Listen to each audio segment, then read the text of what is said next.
Hi, thank you for the introduction. Can you all hear me? Yes. Okay. Thank you for the introduction. Hi, I'm Mohit Agrawal, a PhD student in electrical and computer engineering at Georgia Tech. As he mentioned, I work with Dr. Raghupati Sivakumar at the intersection of reinforcement learning, brain-computer interfaces, and wearable computing. And today I'll be presenting our work on human in the loop RL with an EEG wearable headset on effective use of brainwaves to accelerate learning. This is a joint work with um, myself, one of my collaborator Sham, and my professor Dr. Raghupati Sivakumar. So today we are surrounded with complex end user applications like autonomous vehicles, robotic motion, advertisements, recommendation engines, and game playing, where the primary purpose of such systems is to understand and act in unseen environment, and sometimes according to the end user preferences. One of the primary strategies to solve these challenging problems is reinforcement learning.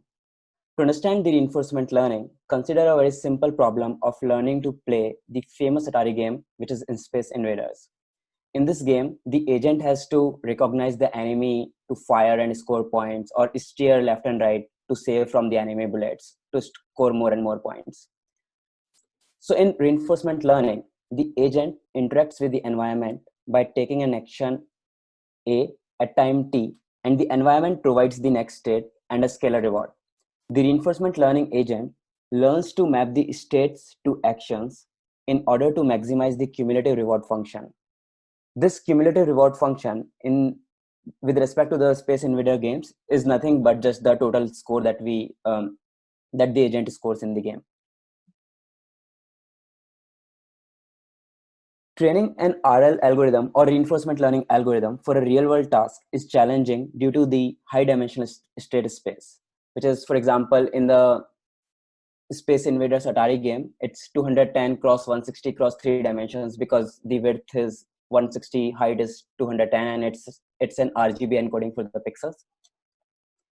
The second challenging point is the sparsity of the rewards. So, for example, in Space Invaders game, we score the point only when the agent dies. We lose the life when the agent dies, or we score the point when the bullet hits the one of the enemies. And there is one more challenge of requirement of large number of training samples in training the reinforcement learning algorithms. So for this Space Invaders game, to be able to score around 1500 points, the reinforcement learning algorithms require around 10 million frames, which is equivalent to 46.3 hours of gameplay if played at 50 frames per second. The training convergence of reinforcement learning algorithms are slow and attributed mostly to the problem of sparse rewards. So in sparse rewards, the problem is that scalar rewards from the environment are not very frequent, and hence it takes a lot of time for the agent to learn what actions could eventually correspond to maximize the rewards, or what actions are suboptimal to take, which result in less rewards.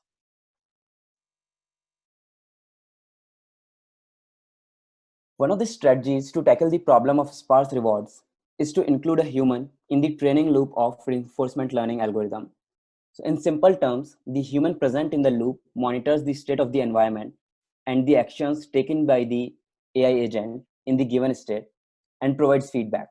The human feedback is more frequent as compared to the frequency of the scalar rewards provided by the environment, and hence the augmented feedback from human in the loop helps the reinforcement learning algorithm to converge faster. Certain examples of these approaches are like CAPTCHA labeling, or providing ratings or reviews for the Netflix titles or the Amazon products, or teaching the robots by demonstrating the actions. In human in the loop approach, the human involved is required to take the explicit actions. The richness of the reward functions increases with the frequency of the human feedback. This presents an inherent trade off that the richness of the reward function increases at the cost of burden placed on the human observer. So ideally, we would like to maximize the richness of the reward functions while minimizing the burden placed on the human subject. And in next slide, we explore an interesting approach to alleviate this trade-off. To minimize the burden placed on the human subject, we obtain the human feedback intrinsically. That is, we do not require humans to explicitly take actions in order to communicate their feedback. For this, we ask the human subjects to wear the EEG headsets or electroencephalography headsets and capture their brainwaves while they are monitoring the actions taken by the reinforcement learning agent. The idea of the intrinsic human in the loop reinforcement learning is underpinned upon the error processing system inside the human brain. This system elicits a natural reaction when we perform or recognize an error. In EEG, these natural reactions are manifested as error potentials. We'll learn more about the error potentials in the next slide. So EEG or electroencephalography is basically the recording of the electrical activity of the brain using electrodes that are placed on a user's scalp. This electric activity is the result of synchronized electrical firings of billions of neurons inside the brain, responsible for the processing and communication of massive amounts of information. Within EEG, error-related potential or ERRP is a negative potential that is detected through EEG when the subject perceives or recognizes an error during a task. The elicited ERRP is maximally negative at around 50 milliseconds after the occurrence of the perceived error. The origin of the error potentials has been mapped to the anterior cingulate cortex in the human brain. Recording the error potentials enables to extract human feedback intrinsically, that is, without requiring the human subject to take any action. This poses the minimum burden on the human subject involved in the training loop of the reinforcement learning algorithm. The presence or absence of error potentials serve as the implicit feedback in terms of whether the agent action was correct or incorrect. Hence, in this paper, our goal is to reliably detect the error potentials of the user, detected using only an off-the-shelf EEG variable. To evaluate the importance of reliable detection of error potential, we run a sensitivity analysis on the convergence of RL algorithm for a simple Atari game. On the detection of error potential, we add a negative penalty as the auxiliary feedback to the RL agent. In the absence of error potentials or auxiliary feedback, we can see from this figure that the RL agent takes around 200 episodes to converge. Now, we design an artificial oracle to simulate the error potentials with different accuracy rates. So we see at around 68% of detecting error potentials, accuracy of detecting error potentials, the learning acceleration boosts to around 1.22x. As we'll learn further, the accuracy of the current state of the art error potential decoding algorithm is around 68%. However, when we see at the 80% decoding accuracy, we require significantly less number of episodes, and hence the learning acceleration could boost up to 1.8x. So for this work, we limit our scope to the reliable detection of error potentials. So we define our problem statement formally as follows. For a given label training data, the goal is to label the new EEG sample as either ERRP or non-ERRP with higher accuracy and high confidence in comparison with the state-of-the-art algorithm. There are several works that propose the use of error potentials from a passive or silent human observer as feedback to a learning system. Salzar and all from MIT developed a simple robotic system that performs a binary selection task using error potentials as feedback in both open and closed loop systems. Many other works used error potentials as supplementary reward for the Q-learning or deep reinforcement learning algorithms. However, all of these works, they relied on the previous state-of-the-art error potential decoding algorithm for their work. Similarly, there are a couple of approaches that have been proposed in the literature to decode the error potentials. The state-of-the-art error potential decoding algorithm that I have mentioned relies on the Riemannian geometric framework and was proposed by Berenchant and all, and won multiple Kaggle competitions. Before delving into the details of the error potential decoding algorithm, let us first understand the importance of human-in-the-loop reinforcement learning for wearable and mobile scenarios. The paradigm of human-in-the-loop learning for learning systems enables the training of artificial agents to adapt to novel situations.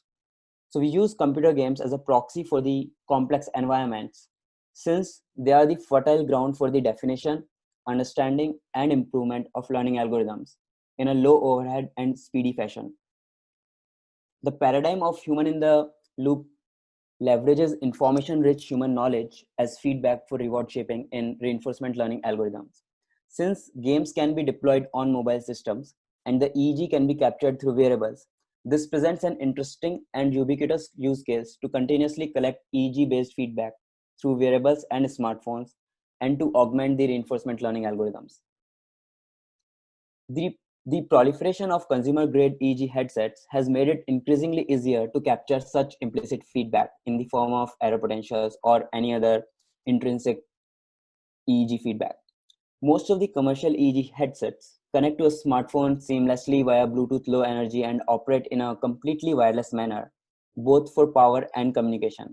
For example, Muse and NeuroSky Mindwave are two headsets that are commercially available in the market to capture EEG.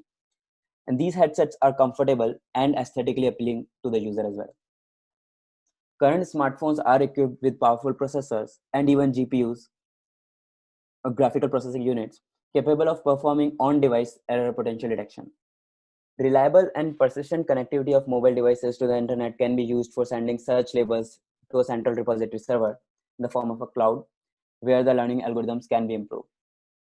Now we present the state-of-the-art algorithm for error potential detection, which we also treat as the baseline algorithm for our solution design.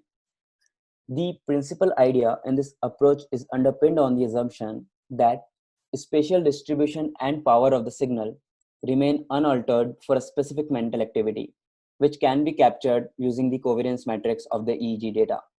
So from the raw EEG data, we extract epochs of around 800 millisecond duration relative to the 200 millisecond pre-stimulus baseline. And that is, we assume that at 0 seconds, the stimulus was presented. The epochs are used as input, where each trial is represented in a C cross T matrix, where C represents the total number of channels or total number of electrodes in the EEG headset, and T represents the number of time samples, which depends on how long of the EEG data we are recording and what is the sampling frequency of the EEG headset. The epoch EEG data is then bandpass filtered in a frequency range of 0.5 to 40 Hertz. And then the frequency filtered data is again filtered spatially using a specific type of filter, X-Dawn spatial filter, to improve the signal to signal plus noise ratio, or SSNR.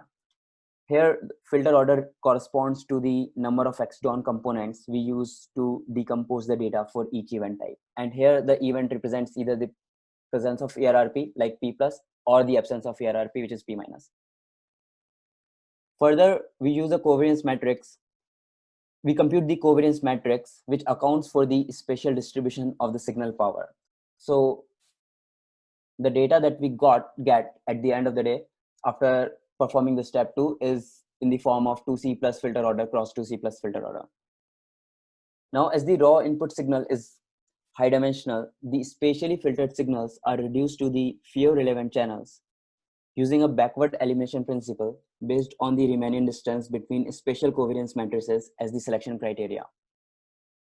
The reduced covariance matrix is further projected into the tangent space, and this tangent space corresponds to the Euclidean space, so we can apply all our traditional machine learning algorithms to learn the features onto this space. Hence, we finally use these features in the tangent space, normalize them using the L1 norm, and subject to a linear regression model with L1 and L2 penalties. Finally, if the output of the linear regression crosses the preset threshold, we label the signal as ERRP. Otherwise, we label it as non-ERRP. And this score threshold is set offline through maximizing accuracy over the training samples. As we have seen earlier, the baseline algorithm relies only on the spatial distribution of the scale potentials through the estimation of the covariance matrix to classify the error potentials. However, in practical situations, the error potentials are not exactly time logged, and they manifest phase jitters due to the shift in user focus or synchronization issues with the hardwares, resulting in the reduced classification performance. Further, we know that the distribution of power across time and frequency spectrum is known to provide additional information regarding the associated mental activity. So we supplement the spatial domain features along with the time and frequency domain features, and we efficiently combine the information across these three dimensions based on a soft voting based ensemble approach. Additionally, we also leverage the confidence of the classifier for the final estimates to drop the low confidence estimates, boosting the overall accuracy of the system at the cost of sample efficiency. So now we present the proposed algorithm for error potential detection. The first part of the algorithm is spatial filtering, which is similar to the baseline algorithm. In spatial filtering, we use a squared hinge loss along with the L1 and L2 penalties and obtain the calibrated confidence scores for the spatial domain based prediction. For extracting the frequency domain features, we use a multi-taper spectral estimation method within 400 milliseconds to 1000 millisecond time window and compute the power densities in a frequency interval of 1 to 15 hertz. Here at 0 second, we assume that at 0 second, the stimulation was provided. So the obtained power spectral values are converted to a logarithmic scale in decibels, and we use a linear kernel based support vector machine with a small margin hyperplane to classify the frequency based features, and we obtain the confidence scores using the Platt scaling method. For extracting the time domain features, the spatially filtered signals are divided into multiple buckets of 50 milliseconds each, and we compute the average amplitude of each bucket as the raw features, representing time domain variations in the error potentials. The mean amplitude based features are normalized using L2 norm before feeding them to the linear SVM. Similar to the frequency domain pipeline, we also compute the probability estimates representing the prediction confidence of the classifier. So finally, once we have the probability estimates from the spatial domain, frequency domain, and time domain, we use a soft voting based ensemble classification approach to predict the ERRP or non-ERRP class. In this method, we basically average the classification probability of a spatial frequency and time domain classifier to compute the final estimation probability. And to improve the overall detection performance of the system, we discard the low confidence predictions. We define a parameter PTH or probability threshold to identify these low confidence predictions. To evaluate the proposed algorithm, we design and develop three Atari-like grid-based navigational games. These games were developed on the OpenAI Gym platform. The first game, Maze, is a 2D navigational game where the agent has to reach to a fixed target, which is shown as the plus symbol in the figure. Here, the screen is divided into 10 cross 10 square blocks, and the plus symbol and the agent, which is shown as a Pac-Man, occupies 1 cross 1 block each. The action space consists of the 4 directional movements. That is, the Pac-Man can move either left or right or up or down. The only reward the agent gets from this environment is the result of the episode. That is, it gets +1 when the agent reaches the plus symbol. Otherwise, it gets 0 all the times.